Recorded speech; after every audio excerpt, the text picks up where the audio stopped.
میرا گمان ہے واللہ عالم، میں نے کہا تھا ان باتوں میں اختلاف کی گنجائش ہے، یہ کوئی میں قرآن و حدیث کی روح سے نہیں کہہ رہا ہوں، لیکن جو میرا مشاہدہ ہے افغانستان کی تقسیم ہو جائے گی، پختون حصہ جو ہے پاکستان کے ساتھ ملے گا، اور یہ یہاں پر وادی سندھ جس کو اقبال نے کہا ہے کارواں زی وادی دور و دراز آیت بروں، اس یہاں پر خلافت علی منہاج النبوہ کا نظام قائم ہوگا اور یہاں سے فوجیں چلیں گی، نمبر ایک۔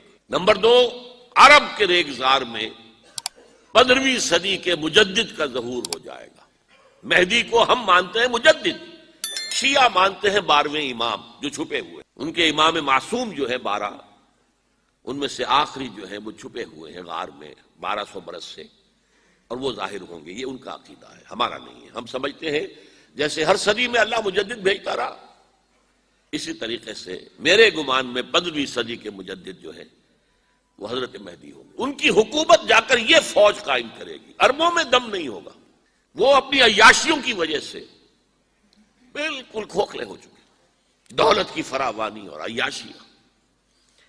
یہ بھی سننے میں آتا ہے دروغ برگردن راوی کہ اگر کوئی فوجی قافلہ ان کا چل رہا ہوتا ہے تو وہ بجائے ٹرکوں میں بیٹھنے کے وہ اپنی کاروں میں بیٹھ کے ساتھ ساتھ چلتے ہیں، وہ ٹرک خالی چل رہے ہوتے ہیں، ٹرک کی سختی جو ہے، سخت سیٹ جو ہے برداشت کرنا ان کے بس کا روگ نہیں ہے۔ یطیعون للمہدی یعنی سلطان ہو، اس کی حکومت کو مستحکم کریں۔ پھر حضرت مہدی کی طرف سے شروع ہوگا معاملہ جہاد، اور یہ سارا جو ملک چھوٹ ہم مسلمانوں کے ہاتھ سے نکل گئے تھے یہ واپس لے گیا۔ اس میں ایک کوشچن ہے جو میرے ذہن میں بہت عرصے سے تھا، جس کا کہ جواب اب مجھے سوچا ہے، واللہ عالم، یہ ساری باتیں میں کہہ رہا ہوں میرے گمان ہے، کیسے ہوگا کہ اتنی بڑی طاقت ایٹمک پاورز کے مقابلے میں مسلمان دوبارہ میدان میں آ کر اور جیتتے چلے جائیں؟ میرا گمان یہ ہے واللہ عالم، اس پورے معاملے کا سارا جو ہے ارینا جو ہے وہ ہے مڈل ایسٹ، یورپ، جس میں حدیث میں آیا ہے کہ رومی عیسائی 80 جھنڈوں تلے تم پر حملہ کریں گے اور ہر جھنڈے کے نیچے 12,000 فوج ہوگی، 10 لاکھ۔ اور مجھے حال ہی میں معلوم ہوا ہے کہ آج کل جو ایک ڈویژن ہوتا ہے وہ 12,000 کا ہوتا ہے، تو 80 ڈویژنز آرمی آئے گی۔ لیکن معلوم ایسا ہوتا ہے کہ روس، چائنا، جاپان اور میرے خیال میں انڈیا بھی یہ نیوٹرل رہیں گے، نمٹ لو آپس میں۔ تو ابراہیمی قوموں کا جھگڑا ہے نا کہ فلسطین کس کا ہے، مسلمان کہتے ہیں ہمارا ہے، یہودی کہتے ہیں ہمارا، عیسائی کہتے ہیں ہمارا، تو نمٹ لو، سیٹل یور سکورز، لیکن کوئی ویپنز آف ماس ڈسٹرکشن استعمال نہ ہو، اگر وہ ہوئے تو پھر ہم میدان میں آ جائیں گے۔ میرا گمان یہ ہے کہ ویپنز آف ماس ڈسٹرکشن استعمال نہیں کر سکیں گی مغربی طاقتیں، اور پھر جنگ کے اندر مسلمانوں کے ساتھ جیتنا ان کے لیے ممکن نہیں ہے۔ جن کو موت عزیز ہے، منحصر مرنے پہ ہو جس کی امید، نا امیدی اس کی دیکھا چاہیے، اور وہ مرنے کو تیار نہیں ہے۔ وہ تو 40,000 فٹ کی بلندی سے نیزی کٹر پھینک سکتے ہیں، نیچے نہیں آئیں گے۔ اور جب نیچے کچھ اتنے تھے تو جو حشر کیا تھا، تو جو بات کہی تھی رمزفیلڈ نے، ویری ٹینیشیس فائٹرز، یہ افغان والے جو ہیں یہ تو چمٹ جانے والے ہیں، یہ ایسے جنگجو ہیں، ان سے جان چھڑانی مشکل ہے، جن کے لیے موت سب سے بڑی کامیابی ہے۔ شہادت مطلوب و مقصود مومن، نہ مال غنیمت نہ کشور کشائی، مسلمانوں کا مقابلہ کر سکیں گے؟ یہ ہے میرا گمان، واللہ اعلم۔ بہرحال پہلا مرحلہ کسی اجمی ملک میں جو میرے نزدیک پاکستان اور افغانستان پہ مشتمل ہوگا، خلافت کا نظام پہلے آئے گا، پھر یہاں سے فوجیں چلیں گی، حضرت مہدی کی حکومت قائم ہوگی، پھر وہ حضرت مہدی جو ہے وہ جہاد کریں گے، قتال کریں گے، اور اس قتال کے آخری مرحلے پر حضرت عیسیٰ علیہ السلام بھی نازل ہو جائیں گے، اور غالباً ان کے ذریعے سے پھر جتنا الیکٹرانک ان کا حساب کتاب ہے وہ ختم ہو جائے گا۔ حضور نے فرمایا ان کی آنکھوں میں ایسی تاثیر ہوگی، جہاں تک نگاہ جائے گی یہودی پگھل جائیں گے،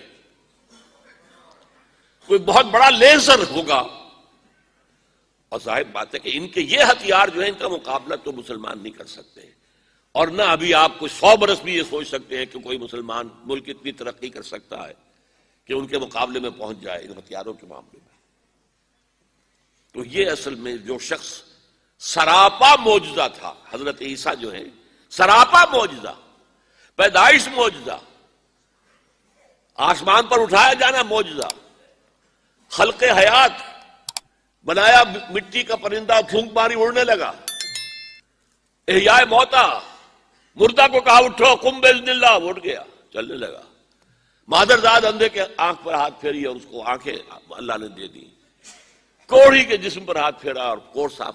اس سے بڑے معجزے تو کسی کو دیے ہی نہیں گئے، سراپا معجزہ۔ وہی آ کر آخری جو بھی ہوگا معاملہ، اس کے اندر حضرت عیسیٰ کی معجزاتی شخصیت جو ہے در حقیقت وہ فیصلہ کن ہوگی۔ میرے نزدیک یہ ہیں وہ چیزیں جس کی بنا پر میں سمجھتا ہوں کہ حالات جو ہیں جدھر جا رہے ہیں، حضرت عیسیٰ کے آنے کے بعد 2 نتیجے نکلیں گے۔ عیسائیوں کا مذہب ختم ہو جائے گا۔